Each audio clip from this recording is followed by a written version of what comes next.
제가 질문 하나 드리고 말씀 시작하겠습니다. 사랑하는 성도 여러분, 여러분은 교회 지체들을 향해서 형제님, 자매님이라고 불러보신 적이 있으십니까? 당연히 있으시겠죠. 그럼 있으시다면 여러분 어떤 의미로 그렇게 부르셨습니까? 제가 이렇게 엎주는 이유는요, 진짜 여러분들이 형제 자매라고 생각해서 그렇게 부르신 건 아닐 것 같아서 그렇습니다. 이상하게 생각하지 마시기를 부탁드려요. 우리가 서로에게 형제가 되고 서로에게 자매가 되는 방식이 친형제 자매하고는 완전히 다르다는 이야기를 드리고 싶은 겁니다. 친형제 친자매는 그냥 태어날 때 정해지는 겁니다. 한 부모 밑에서 태어나면 우리는 그냥 형제가 되고 자매가 됩니다. 그런데 여기 계신 저와 여러분이 형제가 되고 자매가 되는 것은 전혀 다른 방식으로 되었습니다. 그러니까 확실하게 친형제 자매와는 느낌이 다릅니다. 그래서 아마 우리가 서로를 향해서 형제라고 불렀어도 자매라고 불렀어도 아마 친형제 자매와 같은 느낌은 아니었을 겁니다. 그리고 생각을 해보면요, 우리가 진짜로 친형제 친자매라고 한다면 누가 형제님이라고 부르겠습니까? 누가 자매님이라고 부르겠어요? 야라고 안 하면 다행인 거죠. 안 그렇습니까? 아니니까 부르는 거예요. 안 그렇습니까? 그러면 우리는 어떻게 하다가 이렇게 형제 자매의 관계가 되었을까? 이유는 간단합니다. 아버지가 같아서 그래요. 성경에서 말하는 아버지가 누군가에 대한 이야기는 요한복음 1장 12절에 나오는데 여러분 이걸 외우고 계셔야 됩니다. 우리 한번 화면 보시면서 같이 읽어볼게요. 같이 읽겠습니다. 시작. 영접하는 자, 곧 그 이름을 믿는 자들에게는 하나님의 자녀가 되는 권세를 주셨으니. 우리가 예수 그리스도를 영접할 때 우리는 하나님의 자녀가 되었습니다. 다시 말해서 하나님이 우리의 아버지가 되어주셨습니다. 이미 다 아시는 내용이죠. 그러니까 제 아버지도 하나님이시고 여러분 각자의 아버지도 하나님이시고 아버지가 같으니까 우리는 가족이 된 거고 서로를 향해서 형제라고 부르고 자매라고 부르게 되었습니다. 전혀 친형제 자매하고는 느낌이 다릅니다. 그런데 그렇다고 해서 우리가 그냥 명칭만 따가지고 와서 그렇게 부르느냐? 그건 아니죠. 형제 자매라고 불렀을 때 기본적으로 떠오르는 이미지, 그게 일치하기 때문에 그렇게 부르는 겁니다. 우리가 서로를 가족으로 여기기를 하나님께서 원하셨다는 이야기입니다. 다시 말해서 우리는 주님 안에서 주님이 원하시는 한 가족이 되었고 그렇게 만들어진 이 가족을 아름답게 힘써 지켜나가야 됩니다. 그래서 묻고 싶습니다. 여러분 그러고 계십니까? 아닙니까? 여전히 좀 가족이라고 하기엔 어색하십니까? 이렇게 여쭐게요. 주님 안에서 새롭게 형성된 이 가족이 여러분 느끼기에 정말 가족같이 느껴지려면, 다시 말해서 가족다우려면 어떻게 해야 될까요? 문제는 그거잖아요. 우리가 말로만 형제 자매라고 부르는 것. 그래서 미안한 마음도 사실은 조금 있고 또 부담스러운 마음도 사실은 조금 있습니다. 그게 문제지 않겠습니까? 오늘 본문 말씀을 같이 보면서 우리가 가족이라고 부를 때 이 가족이 진짜 가족다우려면 어떻게 해야 되는지를 한번 나눠보도록 하겠습니다. 마태복음 12장 46절입니다. 같이 읽겠습니다. 시작. 예수께서 우리에게 말씀하실 때 그의 어머니와 동생들이 예수께 말하려고 밖에 섰더니, 오늘 본문 말씀이 이렇게 시작했습니다. 예수께서 우리에게 말씀하실 때, 참 오랜만에 그때라는 말이 안 나왔어요. 우리 한동안 계속해서 그때라는 말이 나왔고요. 제가 그때마다 강조했던 이야기가 뭡니까? 이런 말 무조건 중요합니다. 그때가 언제입니까? 이런 말을 강조했었는데요. 오늘은 그때라는 말이 없습니다. 물론 의미상으로 보면 지난주에 봤던 내용과 연결이 됩니다. 그래서 당연히 지난주에 봤던 내용이 나오는 그때가 맞습니다. 지난주에 어떤 내용이 있었는지 혹시 기억나십니까? 예수님께서 귀신 들려 말 못하고 보지 못하는 자를 고쳐주셨고 그것이 메시아의 고유한 표적이라고 제가 말씀을 드렸어요. 이 내용은 2주 전에 봤던 내용이고요. 저만 그렇게 생각하는 게 아니라 유대인들도 똑같이 생각했다고 했습니다. 그래서 예수님의 그 치유 사역을 보면서 뭐라고 말했습니까? 이는 다윗의 자손이 아니냐. 다윗의 자손은 유대인들에게 있어서 메시아를 뜻하는 것이기 때문에 그들은 예수님의 치유 사역을 보면서 아, 메시아구나 라고 인정했다는 이야기입니다. 그런데 오히려 바리새인들은요, 인정하지 못했습니다. 성경에 대해서 훨씬 더 많이 알고 있었음에도 불구하고 인정하지 못했습니다. 왜냐하면 교만했기 때문에. 그래서 하나님께서는요, 그런 교만한 자들에게 하나님 나라를 감추셨다고 했습니다. 그래서 이렇게 말을 하는 거죠. 이는 귀신의 왕 바알세불을 힘입지 않고는 불가능하다. 그러니까 귀신의 왕을 힘입어서 귀신을 쫓아내는 거다, 이렇게 말합니다. 이 부분에 대해서 예수님께서 엄청 책망하시고요. 우리가 보지는 않았지만 그 책망하시는 내용 다음에 이어서 독사의 자식들아 라고 하시면서 예수님께서 험한 말을 하셨어요. 그때 바리새인들과 서기관들 중 몇 사람이 예수님께 표적을 보여달라고 했던 장면을 지난주에 봤었습니다. 바로 직전에 표적을 보여주셨다고 제가 말씀드렸고요. 그래서 바리새인들이 엉뚱한 이야기를 했고 예수님께서 바리새인들을 책망하셨다고 했습니다. 그런데 또 표적을 보여달라고 합니다. 이 말도 안 되는 상황이 왜 자꾸 반복되는 걸까? 왜 자꾸 일어나는 걸까요? 제가 앞에서 그들은 교만해서 못 본다고 말씀을 드렸어요. 하나님께서 그들에게 하나님 나라를 감추셨다고 말씀을 드렸습니다. 그렇다면 도대체 그들은 예수님을 보면서, 예수님의 치유 사역을 보면서 뭔 생각을 했을까요? 뭔 생각을 했길래 이렇게 뒷북을 치는 걸까요? 잘 생각해 보시기 바랍니다. 그들이 원하는 건요, 이스라엘의 재건이었습니다. 강력한 다윗 왕국을 다시 세우는 것이었습니다. 그럴 수 있는, 그럴 능력을 가진 메시아의 증거를 원했어요. 정치적인 힘이든지 군사적인 힘이든지 뭐가 되었건 간에 로마를 다 뒤집어 엎고 새로운 이스라엘을 세울 수 있는 그런 지도자, 그런 증거를 원했습니다. 그 표적을 구한 겁니다.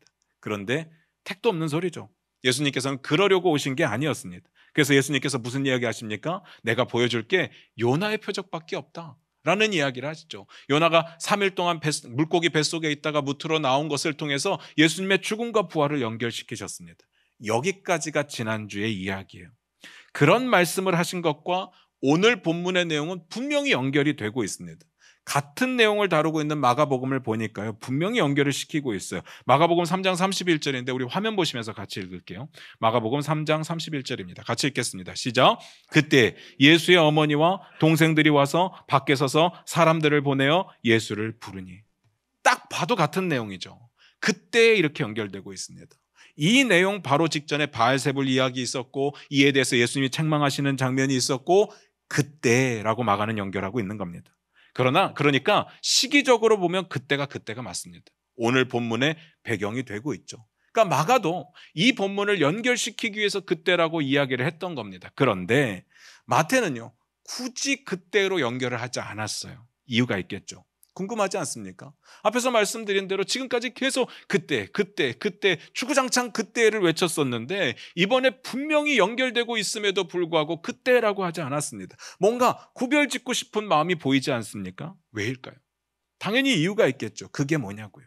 이런 게 궁금해야 이제 성경을 보시는 재미가 있을 겁니다. 주어진 본문을 이해하기 위해서 중요한 게 뭡니까? 전문맥이죠. 제가 설명을 드릴게요. 이 내용을 이해하기 위해서는 10장으로 돌아가서 다시 봐야 돼요. 10장에 보면요, 예수님께서 12제자를 세우시고 선택하시고 하시는 장면이 10장 앞부분에 나와요. 그리고 그들을 파송하시는 장면이 또 그 다음에 나옵니다. 파송하실 때 또 주의하시는 내용들이 나오죠. 그러면서 가장 먼저 가르쳐 주신 이야기가 뭔가면 천국이 가까이 왔다고 전파하라고 하셨어요. 그리고 예수님이 하셨던 사역을 그대로 하라고 말씀하셨습니다. 병자를 고치고 죽은 자를 살리고 귀신을 쫓아내고 이런 일들을 하라고 하셨어요. 그러면서 그런 일들을 할 수 있는 권능도 충분히 부어주셨습니다. 그리고 나서 여러분 잘 생각해 보셔야 됩니다. 보통 여러분들이 이렇게 사람들을 파송하는 입장이라고 한다면 여러분들은 무슨 이야기를 하시겠습니까? 이제 한 달 조금 더 지나면 이제 우리 단기 선교팀이 캄보디아로 가게 될 겁니다. 뭐 앞에 나와서 뭐 특성도 하게 될 거고 그리고 기도도 받게 될 텐데 여러분들 그들을 향해서 뭐라고 이야기하겠습니까? 뭐 당연한 것 아닙니까? 야, 잘 다녀와라. 내가 여기서 기도할게. 아무 일 없을 거야. 하나님 지켜주실 거야. 하나님이 도와주실 거야. 큰 은혜 받고 돌아오길 원한다. 이런 이야기 하지 않겠습니까? 근데 예수님께서는 정반대의 이야기를 하셨어요. 너희가 미움을 받을 거래요. 사람들을 파송하시면서 그런 이야기를 하신 거예요. 여러분 이 구절 기억나십니까? 마태복음 10장 16절입니다. 같이 한번 찾아서 읽어보도록 하겠습니다. 같이 읽겠습니다. 시작. 보라, 내가 너희를 보냄이 양을 이리 가운데로 보냄과 같도다. 그러므로 너희는 뱀같이 지혜롭고 비둘기같이 순결하라. 이거 복음 전하다가 죽으라고 보내는 상황이라고 제가 말씀을 드렸어요. 그 다음 내용이 뭐라고 연결이 되는가 하면요, 사람들이 너희를 공회로 끌고 갈 거야. 거기서 채찍질할 거야. 이런 이야기를 하셨어요. 또 너희들이 총독 앞에, 임금들 앞에 끌려갈 거야. 뭐 거기에 나오지는 않지만 그들은 사형을 언도할 수 있는, 죽일 수 있는 사람들이었고요. 가장 충격적인 이야기는 가족들이 너희를 죽이게 할 거라고 했습니다. 끝으로 모든 사람들이 너희를 미워할 거다, 이렇게 마무리를 짓죠. 이 정도면요, 복음 전하다가 죽으라는 이야기입니다. 어떤 뭐 위로의 따뜻한 이야기 이런 거 없었습니다. 그런데 나중에 보면 결론적으로 그런 이야기를 하십니다. 두려워하지 말라. 그리고 하나님의 말씀을 전하시는데 대충 제가 정리를 해보면 이런 내용입니다. 하나님께서 결국엔 너희를 기억하실 거고 승리케 하실 거야. 그 이야기가 이제 10장 뒷부분에 나옵니다.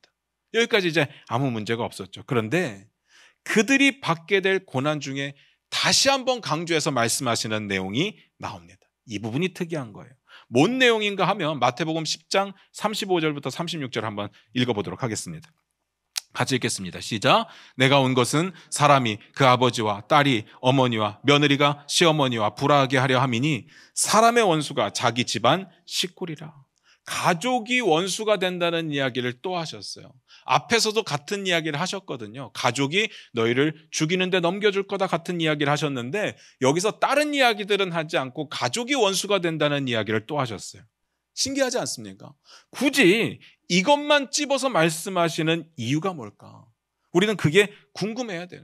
하여간 여기까지가 10장까지의 내용이었습니다. 그리고 당연히 그 다음부터 펼쳐질 내용은 예수님께서 10장에서 말씀하신 내용들이 11장, 12장에 펼쳐질 겁니다. 11장, 12장은 보면 사람들이 어떻게 거절하는지에 대한 내용들이 지금까지 나왔어요. 믿었던 침례 요한이 갑자기 예수님을 의심하는 장면이 나오죠. 그래서 제자들을 보내서 묻게 했습니다. 당신 진짜 그리스도 맞습니까? 우리가 딴 사람을 기다려야 됩니까? 또 뿐만 아니라 예수님께서 권능을 가장 많이 행하신 고을이 있었어요. 그들을 복음 전하기 위해서 엄청 정성을 쏟으셨는데 그들이 믿지 않는 거예요. 그들이 회개하지 않았다고 나옵니다. 또 뿐만 아니라 바리새인들이 제자들의 행동을 보면서 딴지를 걸기 시작합니다. 율법적으로 문제 삼기 시작해요. 안식일의 문제를 거론하면서 그들을 공격했습니다. 이건 공회에 고소할 거리를 찾으려고 한 겁니다. 그렇게 시작된 율법적인 공격이 오늘 본문 직전까지, 지난주까지 있었다는 이야기입니다. 그리고 서기관들이 바리새인들을 도와서 예수님과 제자들을 공격하기 시작합니다.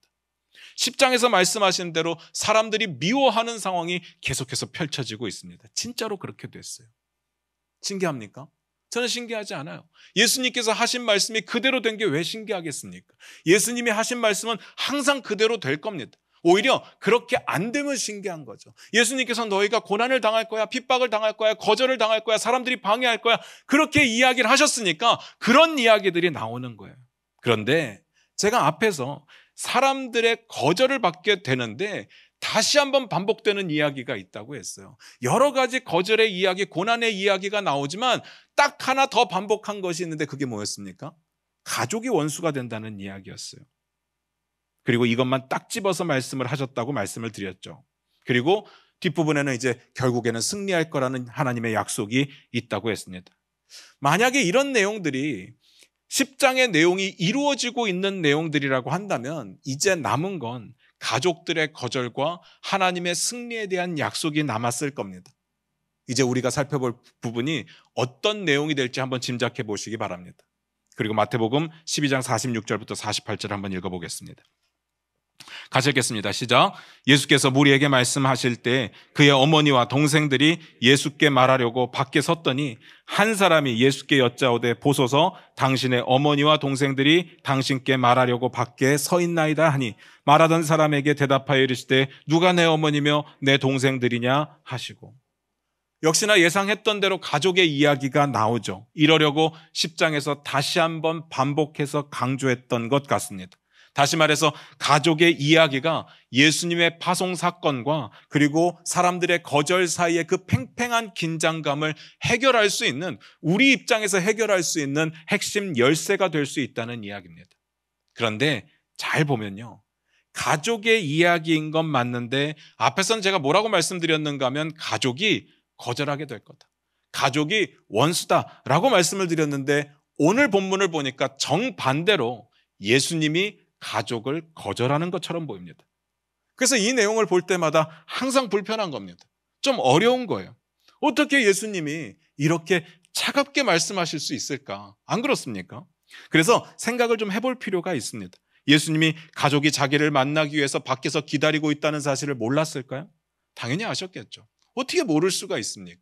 그러면 당연히 아셨다면 왜 모른 척 하셨을까요? 그리고 사람이 찾아와서 당신의 어머니와 동생들이 찾아와서 기다리고 있습니다. 이 이야기를 들었을 때 왜 이렇게 차갑게 반응하셨을까요? 누가 내 어머니고 누가 내 동생들이냐? 왜 이렇게 말씀을 하셨을까? 제가 결론부터 말씀을 드리면요. 상황은 조금 다르지만 느낌은 이 상황하고 느낌이 비슷해요.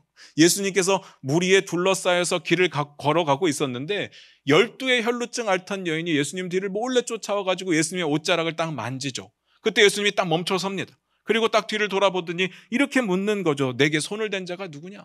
누가 내 옷에 손을 댔느냐? 이렇게 물었습니다. 몰라서 물으신 걸까요? 아니, 아셨어요. 아니면 지금 막 화가 나신 걸까요? 아니에요. 이걸 통해서 하실 말씀이 있기 때문에 멈추신 거예요. 오늘도 마찬가지입니다. 예수님의 가족이 밖에 서서 기다리고 있는 거 아시죠? 당연히 아시죠. 그런데 그걸 통해서 하실 말씀이 있었다는 이야기를 드리는 거예요. 그래서 기다리신 겁니다. 예수님께서 성경을 보다 보면 제자들이나 사람들에게 묻는 경우들이 굉장히 많아요. 너의 생각을 묻기도 하고 너의 마음을 묻기도 하고 믿음을 묻기도 하고 다양하게 묻습니다. 몰라서 묻는 걸까요? 하나님인데요. 우리의 속을 아시는 분이신데요. 모를 리가 없죠. 예수님께서 사람들에게 이렇게 묻는 이유가 뭐냐? 두 가지가 있습니다. 그들의 결단을 요구할 때 묻고요. 또 뿐만 아니라 이 상황을 통해서 무언가를 이야기하고 싶으실 때 물어봅니다. 우린 그걸 알아야 돼요. 그러니까 이 부분을 읽으면서 하실 말씀이 뭘까? 예수님이 도대체 하실 말씀이 뭘까? 이걸 고민해 보는 것이 오늘 본문을 이해하는 포인트가 될 겁니다. 예수님이 왜 이렇게 차가우실까? 이건 포인트가 아닙니다. 48절을 다시 읽어볼게요. 같이 읽겠습니다. 시작. 말하던 사람에게 대답하여 이르시되 누가 내 어머니이며 내 동생들이냐 하시고, 예수님께서 이렇게 말씀하셨습니다. 누가 내 어머니며 누가 내 동생들이냐. 이 내용이 글이잖아요. 그래서 이 뉘앙스가 확 와닿지가 않아요. 우리의 머릿속에 든 대로 보이는 거예요. 우리가 생각하는 대로 밖에 보일 수가 없어요. 그래서 우리는 어떻게 보느냐? 차갑게 보입니다. 이유가 어찌 되었던 간에 차갑게 거절하는 것처럼 보이잖아요. 일반적인 상식이라고 한다면 어떻게 하는 게 맞겠습니까? 여러분이 직장에서 일하고 있는데 여러분의 가족이 찾아왔어요. 어떻게 하는 게 맞겠습니까? 저라면 이렇게 할 것 같아요. 얼른 좀 안으로 모셔주실 수 있을까요? 아니면 제가 얼른 나갈게요. 이게 정상적인 거잖아요. 그런데 뭐라고 하셨다고요? 누가 내 어머니며 누가 내 동생들이냐? 이렇게 차갑게 말씀하시는 것처럼 보이잖아요. 황당합니다. 황당하잖아요. 이거 마치 어디서 많이 본 것 같지 않습니까? 드라마 같은 거 보면 이런 장면이 맨날 나와요. 우리나라 한국 드라마는요, 모든 드라마에 다 여주인공과 남주인공이 사랑을 합니다. 어떤 종류든 상관없어요. 수사물이어도 남주인공과 여주인공이 사랑을 하고, 그게 과학 그런 드라마라고 할지라도 남주인공과 여주인공이 사랑에 빠지죠. 근데 우리나라 사람들이 좋아하는 주제들이 있어요. 남자 주인공은 부자고 여자 주인공은 가난하고 이런 장면들을 흔히 봅니다. 근데 이런 장면 가운데 남자 주인공의 엄마가 여자 주인공을 반대하는 경우가 또 항상 생기죠. 그리고 남자 주인공의 엄마는 항상 교양이 없어요. 다 돈이면 된다고 생각하는 사람이에요. 그래서 아들 몰래 남자 주인공의 여자친구를 불러서 이야기를 합니다. 돈 봉투를 툭 던지면서 내 아들에게서 떨어져, 꺼져버려 이렇게 이야기를 하죠. 그러면 여자 주인공이 어찌할 바를 모르면서 이렇게 이야기합니다. 어머니, 우리 진짜 사랑하고 있습니다. 그럼 말을 딱 끊죠. 어머니가 뭐라고 이야기합니까? 누가 네 어머니야? 누구 보고 어머니래? 이런 이야기를 합니다. 우린 맨날 이런 장면만 봐왔기 때문에 예수님께서 누가 내 어머니며 누가 내 형제들이냐? 이 장면이 딱 떠오르는 거예요. 뭔 말인지 아시겠죠? 그런 걸까요? 그럴 리가 있습니까? 우리는 그렇게 받아들였을지 모르겠지만 성경의 내용은 그게 아니에요. 마태가 이 부분에서 명확하게 밝히지 않은 부분이 있기 때문에 오해가 있는 건 사실입니다. 정말 예수님께서, 여러분 상식적으로 한번 생각해 보시기 바랍니다. 가족에 대한 애정이 없는 걸까요? 가족을 원수로 생각하고 있는 걸까요? 그럴 리는 없잖아요. 성경에 흐르는 전체적인 흐름이 뭡니까? 부모를 공경하라, 가족을 사랑하라. 이게 성경에 흐르는 맥락이잖아요. 그렇게 말씀하신 하나님 되시는 예수님이 가족을 막 원수같이 여기고 미워한다? 말이 안 되는 겁니다. 말이 안 돼요. 이 부분을 이해하기 위해서 한 구절을 좀 찾아볼게요. 마가복음 3장 21절입니다. 우리 화면 보실게요. 같이 읽겠습니다. 같이 있습니다. 시작. 예수의 친족들이 듣고 그를 붙들러 나오니 이는 그가 미쳤다 하밀러라. 마가복음의 내용인데요, 오늘 본문과 같은 배경을 가지고 있는 장면입니다. 뭐라고 했다고요? 가족들이 예수님을 미쳤다고 생각했습니다. 그래서 붙들러 왔대요. 잡으러 왔대요. 느낌이 완전히 다르죠. 요한복음에도 보면 같은 상황은 아니지만 예수님의 형제들이 예수님을 이해하지 못하고 믿지 못하는 장면이 있어요. 그래서 비아냥거리는 장면이 있습니다. 초막절이니까 사람들 많이 모이니까 거기 올라가서 인기를 좀 끌어봐라 하면서 막 비꼬는 장면이 있어요. 그러면서 요한이 이렇게 마무리를 짓습니다. 그들이 아직 예수를 믿지 않았다. 예수님의 가족은요, 예수님을 믿지 않았을 뿐만 아니라 미쳤다고 생각했습니다.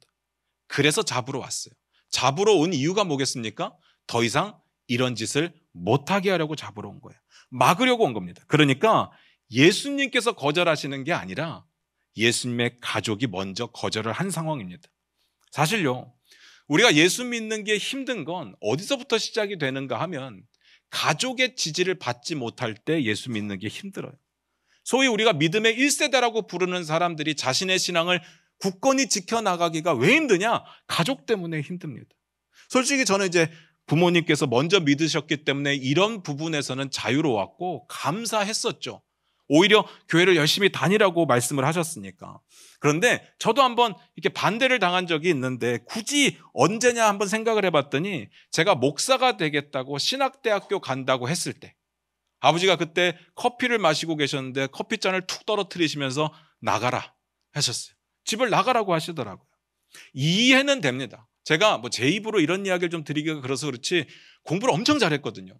공부를 엄청 잘해서 아버지의 뜻을 이룰 수 있는 사람이 3남매 중에 저 혼자라고 생각을 했는데 제가 갑자기 신학대학을 간다고 하니까 아버지가 너무 실망을 하신 거예요. 그래서 나가라고 하시더라고요. 그래서 나갈 수밖에 없었어요. 그런데 아버지가 모르는 게 있었는데 그게 뭐냐면 제가 고등학교 2학년 때부터 고민이 좀 많아졌습니다. 뭐 정체성에 대한 고민, 뭐 세상에 대한 고민, 하나님 나라에 대한 고민이 많아지면서 공부를 하기보다는 책을 많이 봤어요.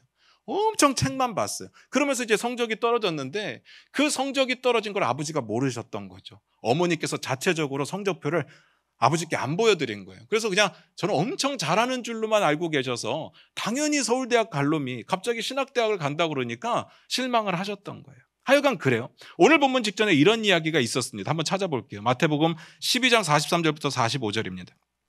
같이 읽겠습니다. 시작. 더러운 귀신이 사람에게서 나갔을 때 물 없는 곳으로 다니며 쉬기를 구하되 쉴 곳을 얻지 못하고 이에 이르되 내가 나온 내 집으로 돌아가리라 하고 와보니 그 집이 비고 청소되고 수리되었거늘 이에 가서 저보다 더 악한 귀신 7을 데리고 들어가서 거하니 그 사람의 나중 형편이 전보다 더욱 심하게 되느니라. 이 악한 세대가 또한 이렇게 되리라. 이게 오늘 본문 직전의 내용이거든요. 그런데 다루지 않고 넘어간 이유가 있어요.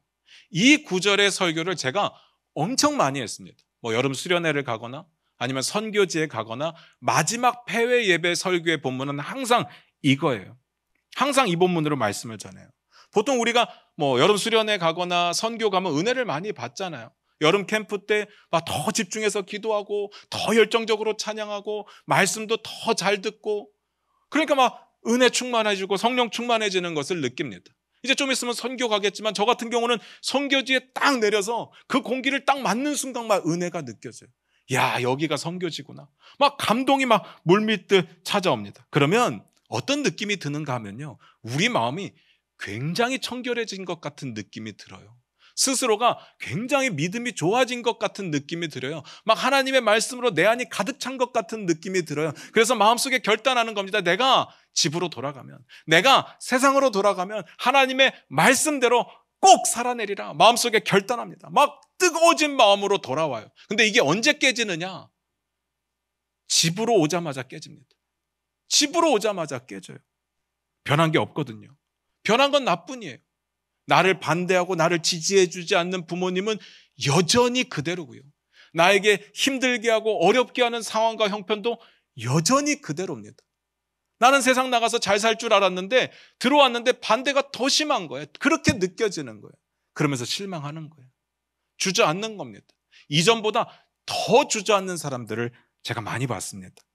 그래서 항상 마지막, 선교 마지막, 캠프 마지막 때 이런 설교를 합니다. 아무리 은혜를 받았어도 여러분만 변했지 아무도 변하지 않았다. 세상은 하나도 변하지 않았다. 오히려 청결해진 우리의 마음에 사단이 7귀신을 데리고 와서 공격할 거다. 당연한 거니까 놀라지도 말고 실망하지도 마라. 너라도 변한 게 어디냐? 우리 신앙을 방해하는 첫 번째 사람은 여러분의 가족일 가능성이 굉장히 큽니다. 그런데 예수님도 그러셨어요. 예수님도 그러셨잖아요. 예수님이 이 말씀을 하셨을 때, 마태가 이 이야기를 적었을 때 우리 보고 그런 걸로 위로받으라고 쓴 건 아닐 거예요. 그런데 위로가 되잖아요. 아니, 예수님도 가족에게 배척당했는데 가족이 미친놈이라고 생각했대잖아요. 말을 못하게 붙들러 왔다잖아요. 근데 우리라고 다를까요? 우리가 예수 좀 믿어보겠다는데 방해하는 세력이 없을까요? 다시 본문으로 돌아왔어요. 그래서 예수님께서 그런 가족들, 원수들과 같은 가족들과 손절했느냐? 그런 이야기는 아닙니다. 다만 자기를 인정하지 않는 가족의 모습을 보여주면서 하실 말씀이 있으셨어요. 그 이야기가 뭘까? 오늘 결론은 여기에 있는 겁니다. 마태복음 12장 49절 50절입니다. 같이 읽겠습니다. 시작. 손을 내밀어 제자들을 가리켜 이르시되 나의 어머니와 나의 동생들을 보라. 누구든지 하늘에 계신 내 아버지의 뜻대로 하는 자가 내 형제요 자매요 어머니이니라 하시더라. 이겁니다. 예수님의 가족 이야기를 통해서 하시고 싶었던 이야기가 뭐냐? 예수님께서는 새로운 가족을 선포하셨어요. 우리에게 새로운 가족이 생겼대요. 오해는 없으시기 바랍니다. 예수님을 향해서 미친놈이라고 하고 말 못하게 하니까 가족을 등지고 살아라, 그런 이야기가 아니에요. 이거부터 짚고 넘어갈게요. 오늘 본문에 예수님의 가족의 이야기가 나오지만, 그리고 예수님의 가족의 이야기를 통해서 말씀을 하시지만, 오늘 주제는 예수님의 가족이 어떠냐에 대한 주제가 아니에요. 그걸 통해서 하시고 싶은 말씀이 있다고요. 그 하시고 싶은 말씀이 뭐냐? 너희에게 새로운 가족이 생겼다. 너희는 이제 예수님의 가족이 되었다. 그 이야기입니다. 누가 형제고 누가 내 어머니일까? 묻는 거예요. 그걸 통해서 누가 내 형제가 되고 누가 내 어머니가 되는지를 알려주시는 겁니다. 예수님의 가족이 된다는 건요, 복음 때문에 핍박받고 있던 사람들에게는 엄청난 위로의 메시지였을 겁니다. 지금 예수님이 활동하던 당시, 이때 예수님이 이 말씀을 하셨을 때는 핍박받는 사람들이, 복음 때문에 핍박받는 사람들은 없었을 거예요. 그런데 마태가 이 글을 써서 마태가 쓴 글을 읽는 사람들의 상황 속에서는요, 엄청 핍박받는 사람들이 많았을 겁니다. 복음 때문에, 하나님 나라 때문에 핍박받고 생명을 내어놓아야 되는 사람들이 엄청 많았는데, 그들을 향해서 이야기하시는 거예요. 너희는 내 가족이다. 너희는 내 가족이다. 이 말이 이 글을 읽는 사람들에게 어떻게 위로가 되었을지를 한번 상상해 보시기 바랍니다. 우리가 예수님의 가족이 되었어요. 그리고 나 혼자 고통받는 게 아니라 내게는 새로운 가족이 있어요. 그 이야기입니다. 누가 내 형제래? 누가 내 어머니래? 이런 생각을 하시면 안 되고요. 우리에게 누가 내 형제가 될 수 있는지를 보여주시는 거죠. 그렇다면 결론입니다. 제가 앞에서 10장과 연결해서 봐야 된다고 말씀드렸잖아요. 가족의 반대를 다시 한번 강조하셨다고 말씀드렸고, 그렇다면 뭐가 하나 남았습니까? 결국에는 승리케 하실 거라는 하나님의 약속이 남아 있습니다. 그렇다면 지금 새로운 가족을 선포하시는 것은 그 약속의 부분에도 해당이 되는 거예요. 무슨 말인지 아시겠습니까? 우리가 세상에서 예수 믿는 사람으로서 하나님 나라를 살아가고 하나님 나라를 확장해 가는데, 세상의 반대, 또 다른 사람들의 반대에도 불구하고 힘을 내고 목숨 걸고 앞으로 나아갈 수 있는 이유가 뭐냐? 새로운 가족이 우리에게 생겼기 때문입니다. 이 새로운 가족이 우리에게 원동력이 돼요. 우리가 힘든 세상을 버틸 수 있는 버팀목이 되는 겁니다. 다시 말해서 우리는 서로에게 그렇게 되어야 됩니다. 일을 하다가 집에 가면 막 피곤이 막 쌓인 상태로 가잖아요. 직장 생활 하시는 분들 다 아시겠지만 집에 들어갈 때 너무 피곤하게 가잖아요. 저도 어제 10시에 퇴근을 해서 이렇게 집으로 올라가는데, 그 올라가는 길이 한 5분밖에 안 되는데도 그게 너무 힘들더라고요. 평소 같았으면 뛰어서도 올라가지만 어제 같은 경우는 너무 힘들었어요. 올라가는 그 길이. 그러면서 찬바람도 느껴지고 피곤도 하고 힘들고 어렵게 가면서 들어가자마자 자야겠다 이런 생각을 하면서 들어가는데 띡띡띡띡 번호키를 열고 딱 들어가는데 딸아이가 딱 서 있는 거예요. 그러면서 제가 딱 들어가니까 딱 안아주더라고요. 이 위로가 되더라고요. 뭐 딸아이가 저에게 100만 원을 갖다 줘서 위로가 되는 게 아니고, 저를 위해서 뭐 안마를 해줘서 위로가 되는 게 아니고, 그냥 안아주는 데 힘이 되는 거예요. 그러니까 또 내일을 살아갈 힘을 얻는 거예요. 이게 기쁨이고, 이게 감격이고, 이게 원동력 아니겠습니까? 우리의 가족만 그렇겠습니까? 우리의 영적인 새로운 가족이 그렇게 되어야 된다는 이야기를 하는 겁니다. 힘을 주고 위로를 주고 영적으로 신앙적으로. 제가 이걸 말씀 안 드렸는데요. 누가 예수님의 가족이 될 수 있어요? 앞에서는요, 영접하는 자, 그 이름을 믿는 자가 하나님의 자녀가 되고 그래서 우리가 가족이 된다고 했거든요. 오늘 본문에서는 뭐라고 하십니까? 12장 50절을 같이 읽어볼까요? 같이 읽겠습니다. 시작. 누구든지 하늘에 계신 내 아버지의 뜻대로 하는 자가 내 형제요 자매요 어머니이니라 하시더라. 뭐라고 했습니까? 하늘에 계신 아버지의 뜻대로 행하는 자가 새로운 가족이 된대요. 이 사실이 우리에게 주는 교훈이 두 가지가 있는데요. 첫 번째로, 영접한다는 것은 다른 의미가 아니라 결국은 아버지의 뜻대로 행한다는 걸 뜻합니다. 우리 신앙은요, 절대로 감정에서 끝나지 않아요. 제가 엄청 강조했잖아요. 우리의 신앙이 어떻게 증명되느냐? 우리의 신앙은요, 순종으로 증명되는 거예요. 우리가 행함으로 증명하는 겁니다. 야고보서 기자가 뭐라고 이야기합니까? 행함이 없는 믿음은 죽은 믿음이다. 그런데 오늘 포인트는 그건 아니에요. 오늘 포인트는요, 제 결론은 그건 아니에요. 제 질문이 뭐였습니까? 우리가 어떻게 하면 이 새롭게 만들어진 가족이 가족다울 수 있겠습니까? 그거 아니었습니까? 그 질문에 대한 대답인 겁니다. 예수님 뭐라고 하세요? 아버지의 뜻대로 행하는 자가 내 형제가 되고 내 자매가 된다. 내 어머니가 된다. 그렇다면 두 번째로, 주님의 형제가 될 수 있고 주님의 자녀가 될 수 있는, 주님의 어머니가 될 수 있는 방법은 아버지의 뜻대로 행하는 자가 되는 겁니다.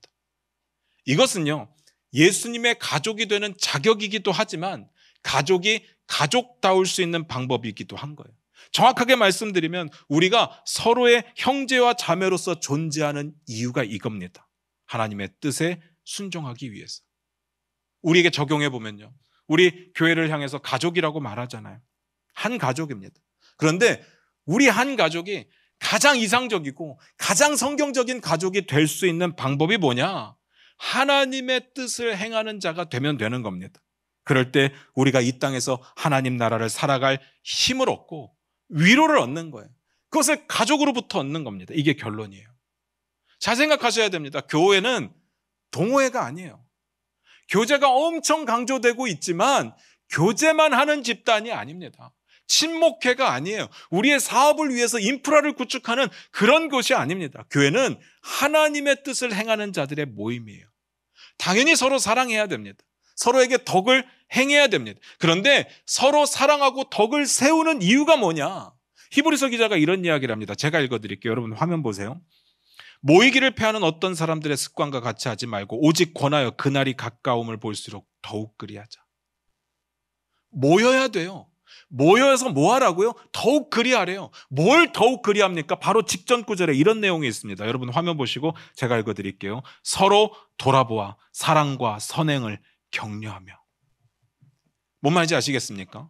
교회는요, 서로가 하나님의 뜻을 행할 수 있도록 돌보는 단체입니다. 공동체입니다. 격려하는 공동체예요. 그래서 하나님께서 맡기신 사명을 힘을 모아 해내는 거, 그게 교회 존재 이유예요. 그게 하나 되라는 하나님의 명령입니다. 우리가 앞서 말했던 대로 가족이 가족다울 수 있는 방법입니다. 우리가 세상이 주는 핍박을 이겨나갈 수 있는 방법이에요. 뭐가요? 함께 하나님의 뜻을 순종하는 거. 그러니까 우리가 서로에게 인간적으로 자주 연락을 못했을 수 있어요. 그걸로 엄청 죄책감 느끼잖아요. 그럴 수 있죠. 예수 믿는 사람들이 자주 연락해야죠. 그리고 서로의 안부도 묻고 관심도 가지고 기도 제목도 묻고 그 기도 제목을 가지고 열심히 기도해야 됩니다. 자주 만나는 게 좋습니다. 자주 연락하는 게 좋습니다. 그런데 자주 연락하는 것이 교회 존재의 목적은 아니라고요. 왜 자주 연락해야 돼요? 왜 자주 만나야 돼요? 왜 만나서 같이 밥을 먹어야 되느냐? 주의 일을 하기 위해서, 힘을 모으기 위해서, 한 마음이 되어서 하나님 주신 비전을 이루기 위해서, 하나님의 뜻을 행하기 위해서, 그래서 서로 격려하고 서로 돌아보는 일을 한다는 이야기입니다. 너무 바쁜 사회 가운데 지금 나 밥 먹을 시간도 없고 한데 서로 연락하는 것에, 못하는 것에 대해서 너무 죄책감 가지지 마시고 대신에 이걸 못하는 것에 대해서는 죄책감을 가져야 돼요. 무슨 말인지 아시겠습니까? 한 마음이 안 되는 거, 하나님의 뜻을 행하지 못하는 거, 하나님의 뜻을 행하기 위해서 서로 돌아보지 못하는 거, 이 부분은 부담을 가지셔야 된다고요. 자, 그렇다면 제가 이렇게 물을게요. 우리는 하나가 되어서 한 마음으로 하나님의 뜻을 행하고 있습니까? 그러려고 노력하고 있습니까? 여러분, 같은 비전을 가슴에 품고 살아가고 있습니까? 우리는 교회 공동체 하나니까, 가족이니까. 그랬으면 좋겠어요. 우리의 소명이 뭡니까? 제가 가끔씩 말씀드리는데 우리의 소명이 뭡니까? 우리의 소명은요, 각자의 삶의 자리에서 하나님 나라를 살아내는 거예요. 우리의 사명은 뭡니까? 다음 세대를 세우고 복음을 전하고 그리고 교회가 교회를 세우는 것. 우리는 이 일에 대해서 한 마음을 품어야 돼요. 한 뜻을 품어야 됩니다. 평소엔 시간이 없어서 연락을 못 하더라도, 평소에는 같이 만나서 밥을 못 먹더라도 주의 일을 하기 위해서, 하나님의 뜻에 순종하기 위해서는 힘을 모아야 돼요. 함께 해야 됩니다. 하나가 돼야 돼요. 서로에게 도움이 되고 위로가 되는 존재가 되어야 됩니다. 그게 가족인 거죠. 가족이 가족다운 거죠. 여러분 어떻습니까? 여러분은 형제 자매들하고 맨날 만납니까? 맨날 전화 연락합니까? 맨날 같이 밥 먹습니까? 그렇지는 않잖아요. 근데 그게 안 되면 교회가 막 힘이 없는 것처럼, 가깝지 않은 것처럼 생각하는데 뭐 그럴 수도 있어요. 그런데 진짜 중요한 건 그게 아니라 우리가 한 마음으로 주의 일을 하고 있느냐, 한 마음으로 주님 주신 비전에 순종하고 있느냐, 그거 아니겠습니까? 사랑하는 성도 여러분, 우리 교회는요, 가족다움이 있습니까? 우리 교회는 가족이라고 부를 수 있습니까? 함께이고 하나이고 서로에게 위로가 되고 격려가 돼서 내가 어떤 경우에 있어도 하나님 나라를 살아나갈 수 있는 원동력이 되는 게 우리 교회입니까? 저는 그렇다고 믿습니다. 여러분들도 그러기를 원합니다. 우리 교회는 그런 교회여야 됩니다. 기도하겠습니다.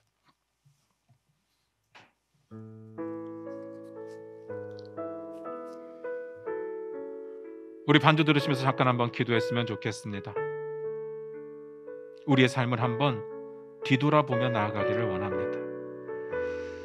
우리는 서로를 향해서 형제라고 자매라고 서슴없이 부르지만 솔직히 한번 생각해 보시기 바랍니다. 진짜 형제라고 생각했던 적이 있을까요? 진짜 자매라고 생각했던 적이 있었을까요? 우리가 서로를 향해 형제여 자매라고 부를 수 있었던 이유가 무엇인지를 고민해 본 적은 있을까요? 그런데 우리는 하나님께서 맺어준 가족입니다. 형제고 자매입니다. 하나님은 이걸 지키기를 원하고 이 가족을 통해서 하나님의 나라를 세워가기를 원합니다. 우리에게 같은 비전을 주시고 같은 마음을 품게 하시고 같은 믿음을 가지고 하나님의 뜻을 이루기를 원하십니다. 우리가 이제 한 마음 품고 나아가기를 원합니다. 하나 되어 나아가기를 원합니다. 기도하며 서로 관심 가지며 서로 축복하며 한 마음으로 하나님 나라를 이루기를 원합니다. 이 일에는 게으르지 않기를 원합니다. 이 일에는 바빠도 참여하기를 원합니다. 하나님의 뜻을 이루는 자들, 그리하여 진짜 가족 되기를 원합니다. 우리 다 같이 이렇게 기도하며 결단하며 나아갔으면 좋겠습니다. 기도하겠습니다.